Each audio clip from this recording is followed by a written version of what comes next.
난세에 영웅이 난다는 말이 있습니다. 우리나라도 일제강점기 때 뛰어난 인물들이 아주 많이 배출되었던 것 같습니다. 그 중에 김교신이라는 분이 있습니다.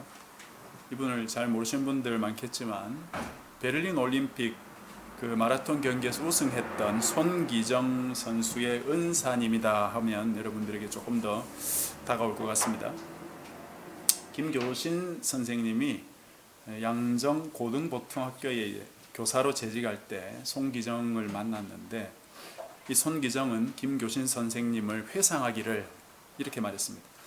그냥 바라만 보고 있어도, 아니 선생님이 계시다는 생각만 하고 있어도 무엇인가 저절로 배워지는 것 같은 분이었다, 이렇게 말했습니다.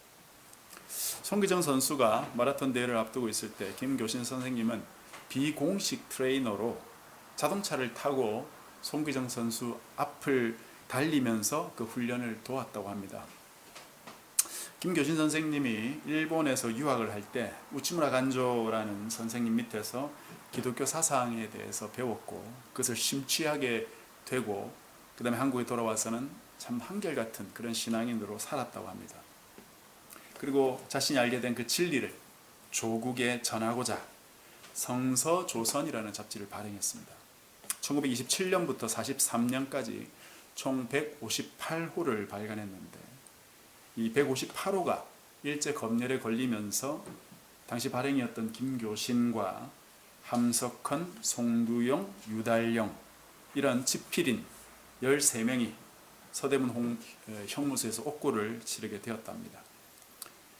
당시 잡지의 독자들 역시 고초를 당했는데, 그중 한 분이 우리가 잘 알고 있는 복음병원의 장기려 박사님이었습니다. 이 성서조선이라는 잡지는 하나님의 진리를 민족에게 전하고자 발행을 했던 것인데, 성서조선이라고 이름한 데에 대해서 김교신 선생님이 이렇게 설명했습니다. 책 중에 가장 고귀한 책이 성서요, 지구 위에 100년 일하며 먹고 살아가기에 조선보다 더 좋은 데가 없기 때문에 세상에서 제일 좋은 두 가지, 그 두 가지를 한때 묶어서 성서조선이라고 했다는 겁니다. 마치 사랑하는 자에게 하늘의 별이라도 따주고 싶듯이 자신은 조선을 너무 사랑해서 자신이 가장 아끼는 성서를 조선에 주고 싶고, 또 어떤 이들은 이 조선을 위해서 과학 지식을 연마하고 어떤 굳건한 농업 지식을 연마하고 또는 어떤 정신적인 사조를 잘 배워와서 그것 위에 조선을 세우기 원했지만, 자신은 오로지 영구한 기반이 될 수 있는 성서를 그 기반에 두고 그 위에 조선을 세우고 싶었다고 해명을 했습니다. 이렇듯 우리 민족의 기독교 지도자들은 한쪽으로 치우침 없이 하나님과 민족을 동시에 사랑하면서 세워가고자 애를 썼습니다. 그런 모습이 믿지 않는 이들에게도 본이 되었기 때문에 이들은 종교를 뛰어넘어서 민족의 지도자로 이렇게 추앙을 받았던 것 같습니다. 과연 지금 한국에는 존경받는 지도자가 얼마나 될까요? 그런 생각을 하면 좀 안타까운 마음이 듭니다. 현재 한국에는 참 존경받는 지도자가 많이 없다는 생각도 들지만, 동시에 사람들이 또 지도자를 지도자로 인정하지 않는 그런 분위기도 있는 것 같습니다. 2000년 전 예루살렘에는 과연 지도자가 있었을까? 당시 지도자들 역시 사람들에게 별로 존경받지 못했던 것 같습니다. 자신의 자리나 지키려 했고 자신의 기득권에 연연하는 모습을 보였죠. 그러면서 참 지도자이셨던 예수님에 대해서는 시기하고 죽이려고 했던 그런 가짜 지도자들이었습니다. 오늘 본문부터 3번에 걸쳐서 당시 지도자들이 예수님께 던지는 그 질문을 가지고 우리가 좀 함께 살펴보려고 하는데요. 이 질문 속에는 이들의 속셈이 아주 잘 드러나 있습니다.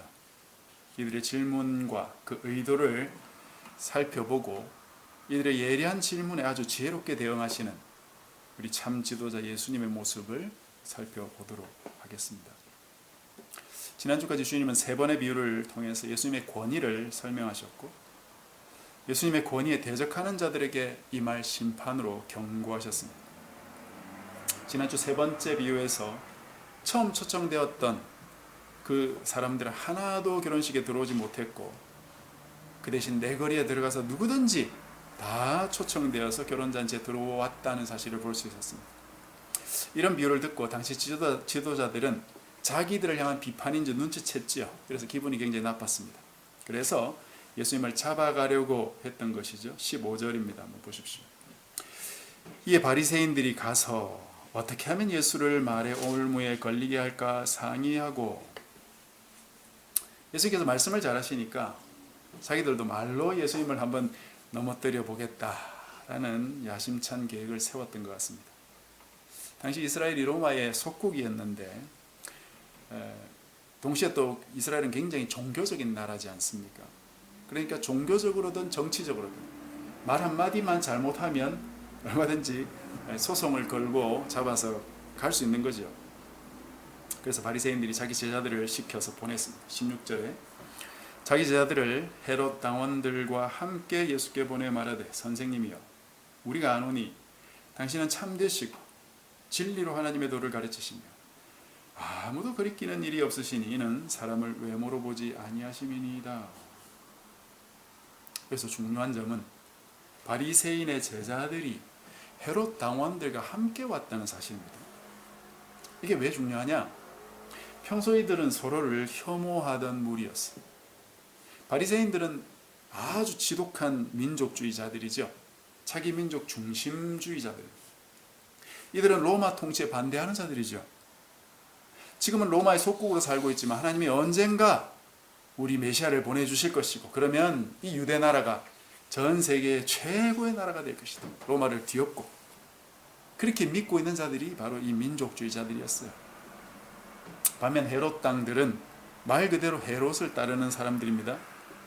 헤롯 중에도 당시 그 팔레스타인 북부였던 갈릴리 그리고 베레아 지역을 다스리던 헤롯 안티파스를 따르던 사람들이었어요.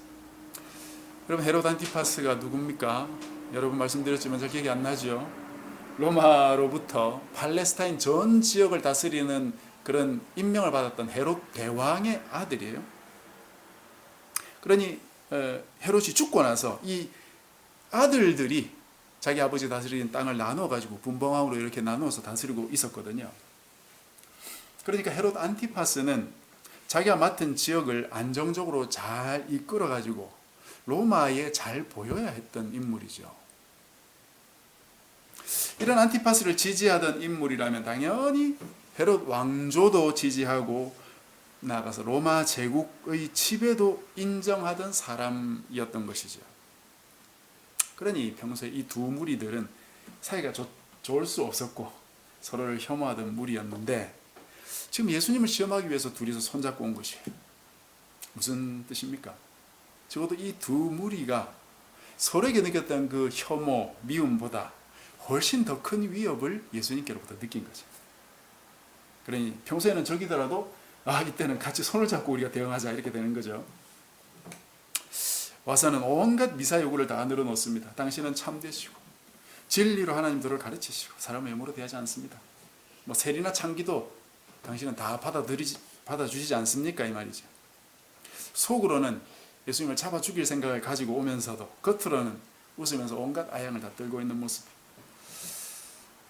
근데 예수님은 이런 미사 요구에 전혀 요동하지 않으시죠. 이들 생각에는 자기들이 이렇게 좋은 말을 하면 예수님이 아마 자기들의 의도를 눈치 못 채지 않을까 그렇게 생각했나 봅니다. 그런데 참 재밌는 것은 자기 모순을 이들이 범하고 있죠. 예수님이 사람을 외모로 보지 않는다 그렇게 말했으면 예수님이 외모를 안 보면 중심을 본다는 뜻이잖아요. 그런 예수님이라고 고백하는 이 사람들이 겉모습은 온갖 아양 떨면서 속으로는 예수님 죽일 생각하고 있는 거죠. 겉과 속이 다른 것이 습관이 되어 있는 거예요. 그걸 이 사람들은 인식조차 못했던 것 같습니다. 사람들은 어리석습니다.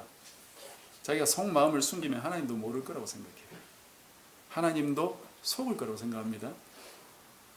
하나님이 우리의 속마음까지도 다 듣고 계신데 사람들은 하나님 앞에서 자기 혼자 말을 하는 거죠. 하나님을 떠날 수 없고 하나님 벗어날 수 없습니다.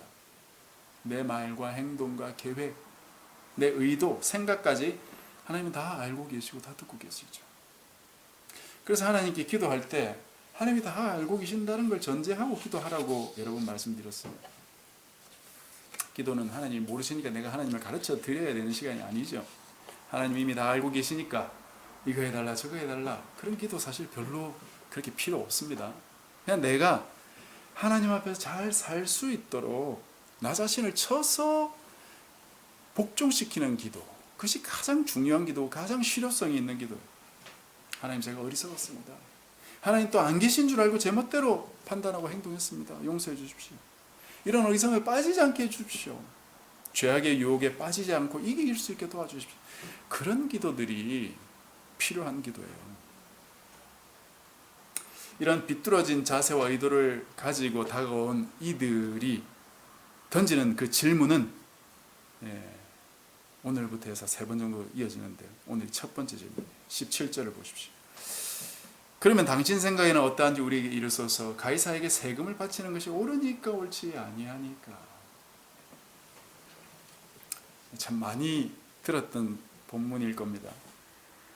이 질문은 대충 보면은 세금에 대한 질문처럼 보이고, 이 질문에 대해 예수님께서 가이사에게 바칠 건 바치고 하나님께 바칠 것 바치라 간단히 답변하신 것 같지만, 만약 그렇게 본다면 22절에 이들이 예수님의 답변을 듣고 놀랐다고 했는데 과연 그렇게 놀랄 만한 일입니까? 예수님의 대답은 이들이 기대하지도 않았던 놀라운 정답이었다는 뜻이고, 다른 질문을 더 할 것도 없이 그냥 이들이 입 닫고 돌아갈 수밖에 없었다는 뜻이죠. 도대체 무슨 일이 있었던 것입니까? 먼저 이들의 질문을 살펴봐야 되는데, 이 질문은 결코 단순한 질문이 아니라는 사실을 알아야 돼요. 고도의 계략이 집약된 질문입니다. 이 질문의 답을 어떻게 하느냐에 따라서 헤롯 당에게 붙잡혀갈 수도 있고 바리새인에게 붙잡혀갈 수도 있죠, 그죠? 이렇게 저렇게 아무런 답변도 할 수 없는 진퇴양난에 빠질 수 있는 그런 질문이에요. 이건 아무도 빠져나올 수 없습니다. 이 질문이 예수님께만 이렇게 던져진 것이 아니고 당시의 랍비들에게도 수없이 던져진 질문이었다고 하고요. 그 랍비들마다 그 곤혹에 힘들어했던 그런 질문이었다고 합니다. 과연 이 질문이 무슨 뜻이었을까요? 여기서 세금이라는 건 개개인이 바치는 그 인두세일 수도 있고요. 한 명 한 명 바치는 것. 또 속국이 로마에게 바치는 그런 세금일 수도 있답니다. 그럼 어쨌든 둘 다 로마에 바치는 거죠. 이들이 가이사에게 세금을 바치는 것이 옳으냐라고 질문한 이유는 무엇입니까? 세금을 내야 하느냐 내지 말아야 하느냐가 궁금했다면 세금을 바쳐야 합니까? 바치지 말아야 합니까? 라고 물으면 되지요. 그런데 이들은 지금 그렇게 묻는 게 아니고 세금 바치는 것이 옳습니까? 라고 묻고 있다는 거죠. 옳으냐 그러냐 라는 걸 따질 때는 무언가 기준이 있다는 말이죠. 그 기준이 뭡니까? 바로 이들의 율법입니다. 그래서 이 질문을 이렇게 바꿔볼 수 있어요. 가이사에게 세금을 바치는 것이 율법에 의해 정당화될 수 있습니까? 즉 로마에 세금을 바치려면 율법적으로 무언가 이들이 볼 때는 문제가 발생하는 것이라고 생각했던 것입니다. 그게 뭐겠습니까? 그때 예수님의 답변을 보면 알 수 있어요. 예수님이 세금 낼 돈을 한번 보여봐라 이렇게 말씀하셨죠. 20절에 이렇게 말씀하십니다. 이 형상과 이 글이 누구의 것이냐? 가이사의 것입니다 라고 대답했죠. 예수님 당시 팔레스타인은 여러 나라의 화폐가 통용되고 있었습니다. 대표적으로 3가지가 있는데 로마 화폐, 고드란트, 아사리온, 데나리온 이런 게 로마 화폐고, 그리스 화폐, 드라크마, 머나, 달란트, 물론 달란트는 무게 용어긴 하지만 돈에도 사용했거든요. 어떤 그게 그리스 화폐고, 마지막으로 유대 화폐도 있었어요. 세겔, 그리고 렙돈 이런 것이 유대 화폐입니다. 다 한 번씩은 들어보셨을 겁니다. 그런데 로마에서는 자기들에게 세금 낼 때 자기네 화폐인 데나리온을 가지고 와라 이렇게 요구했거든요. 그리고 로마는 황제가 바뀔 때마다 황제의 얼굴을 새긴 화폐가 새로 주조됐기 때문에 종류도 굉장히 많았습니다. 예수님 당시는 티베리우스라는 사람이 황제였는데, 그때 데나리온의 앞면에는 그 티베리우스의 두상과 이런 글귀가 쓰여졌어요. 디베리오 가이사 아구스도, 신성한 아구스도의 아들. 그리고 뒷면에는 평화의 여신이 칼과 나무 가지를 들고 서 있는 모습이 있었고, 대제사장이라는 글귀가 새겨져 있었다고 합니다. 이 동전을 갖고 오라 해서 보게 하신 후에 예수님이 이렇게 말씀하신 것이죠. 가이사의 것은 가이사에게, 하나님의 것은 하나님께 바치라. 자, 이제 좀 예수님의 말씀에 감이 옵니까? 그냥 로마 세금은 로마에 바치고 헌금은 성전에다 갖다 바치는 것이다 라는 말씀이 아니죠. 예수님이 동전에 새겨진 그 형상과 글귀가 뭐냐 라고 묻고 나서 가이사의 것과 하나님의 것을 구분하셨다는 건 바로 이 형상과 글귀 안에 가이사의 것과 하나님의 것이 혼재되어 있다는 뜻이고, 그걸 구분해야 된다는 것이죠. 가이사는 로마의 황제였고 당시 세계 최고의 권력자였습니다. 율리우스 시저, 그러니까 최초의 황제가 되고 나서 이 시저라는 것이 그 황제의 칭호였죠. 그러나 그 시저가 성경에서 가이사로 나오는데, 그러나 우리가 흔히 알고 있듯이 이 가이사가 살아있을 동안 신처럼 대우받았던 건 아니라고 합니다. 자신들도 그렇게 원하지 않았대요. 그러나 가이사가 죽고 나면 신격화 되는 거죠. 그래서 동전 앞면에 새겨진 그 신성한 아구스도, 신성한 아우구스투스라는 건 바로 죽은 첫째 황제 옥타비아누스 아우구스투스를 신으로 부르는 것이고, 디베료는 그의 아들이 되는 것이기 때문에 곧 이 디베료가 신의 아들이 되는 것이다 이거죠. 디베료가 아우구스투스의 혈통적인 아들은 아닙니다. 그러나 그를 잇는 제2대 황제라는 의미에서 바로 그 아들이다 이렇게 말한 거죠. 아우구스투스는 죽은 황제일 뿐이고 디베료는 그를 이은 황제일 뿐이죠. 신은 아닙니다. 가이사의 것은 무엇입니까? 로마의 황제로서 로마를 다스리는 통수권자의 명예, 그게 가이사의 것입니다. 그래서 가이사가 만들어 놓은 그 로마 제국 안에서 너희가 살고 있다면, 그리고 그 로마의 화폐를 너희가 사용하고 있다면 그들로부터 일정 부분 혜택을 받고 있는 것이니까 세금을 내야 된다. 그러나 로마의 화폐를 사용하고 그 나라의 속국으로 산다고 해서 그 화폐에 새겨진 대로 죽은 황제를 신으로 인정해서는 안 된다. 신은 하나님밖에 없고 신의 아들은 바로 그들 앞에 서 계신 예수 그리스도이셨죠. 신의 명칭은 하나님, 여호와 하나님의 것이죠. 이사야 45장 5절에 하나님이 이렇게 말씀하시죠. 나는 여호와라, 나 외에 다른 이가 없나니 나밖에 신이 없다. 너는 나를 알지 못하였을지라도 나는 내 띠를 동일 것이고 해 뜨는 곳에서든지 지는 곳에서든지 나밖에 다른 이가 없는 줄 알게 하리라. 나는 여호와라, 다른 이가 없느니라. 나는 빛도 짓고 어둠도 창조하며 나는 평안도 짓고 환난도 창조하나니 나는 여호와라, 이 모든 일들을 행하는 자니라. 하나님은 자신의 영광을 우상에게 준 적이 없으시죠.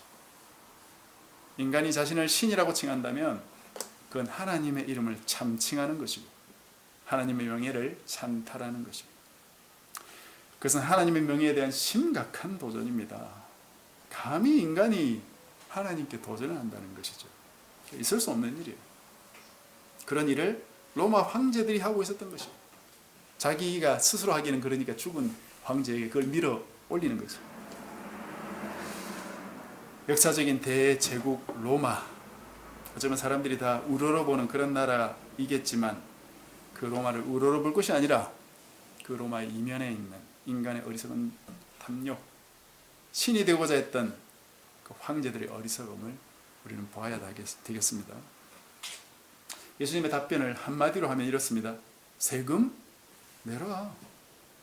로마 화폐 가지고 사용하고 로마 아래 살고 있다면 세금 내는 건 마땅하다.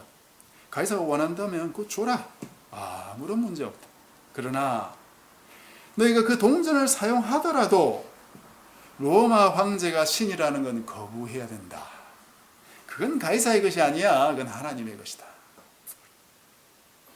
우리가 이 땅을 살아갈 때 이런 상황 상당히 많이 접하게 되죠. 이 세상 살아가는데 돈이 아주 유용하고 굉장히 가치가 있습니다. 돈으로 먹을 것 사고 아프면 병원에도 가서 치료받을 수도 있고 갖고 싶은 것도 가질 수 있지만 모든 것을 돈으로 다 할 수 있을 것 같지만 그렇다고 돈이 신이라고 생각하면 안 되죠.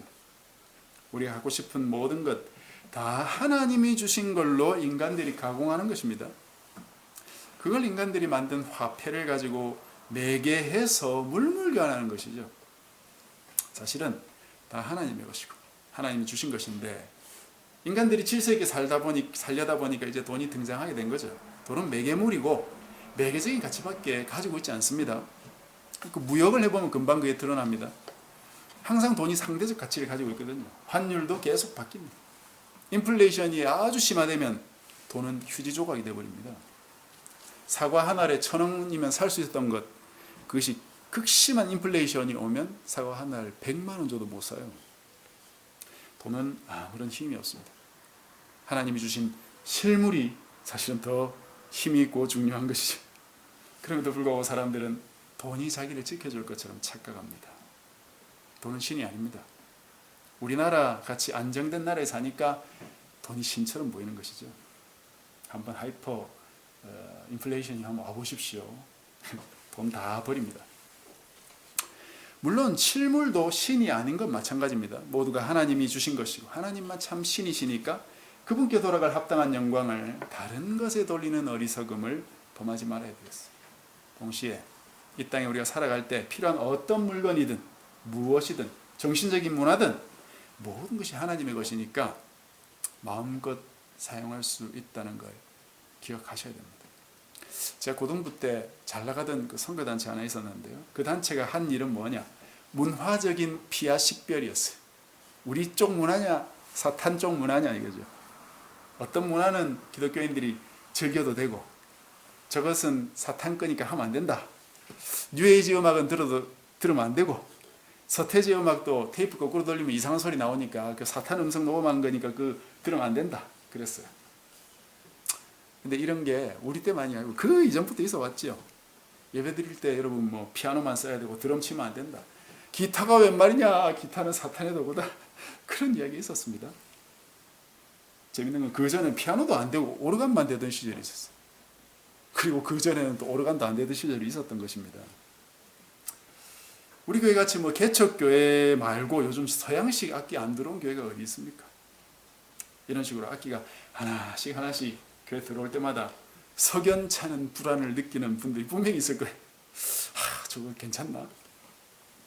그래도 시대가 조금씩 바뀌고 문화가 바뀌니까 뭐 젊은 세대들이 원하니까 그렇게 해야 되겠지 하면서 아마도 그분들은 참고 있는지도 모릅니다.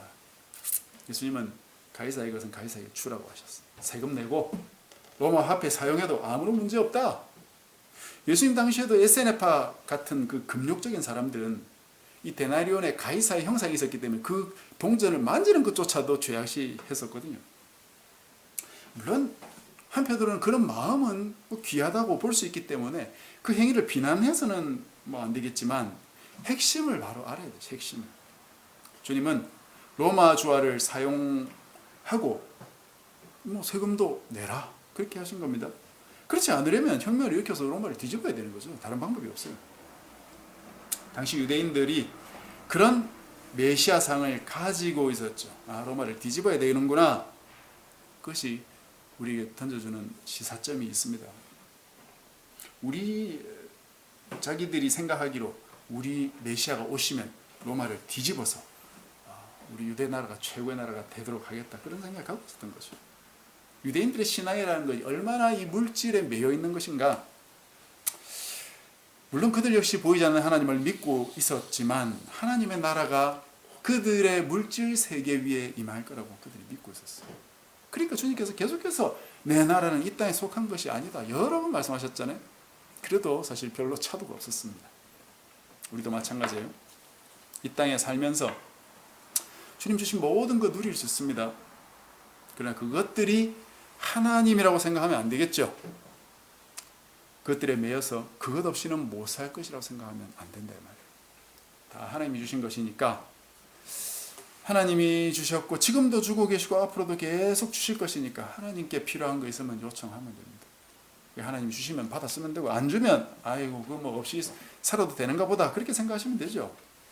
나는 그것 없이는 못 삽니다. 주님 왜 안 주십니까? 그렇게 되면 안 된다 이 말입니다.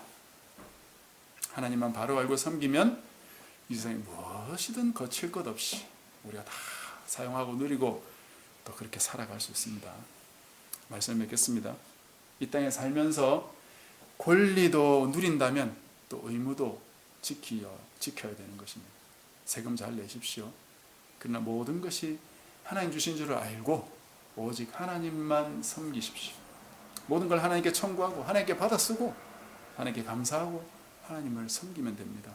그러면 하나님 중심의 신앙이 굳건히 서게 될 것입니다. 이 은혜가 우리 모두에게 있기를 주님의 이름으로 간절히 축복합니다.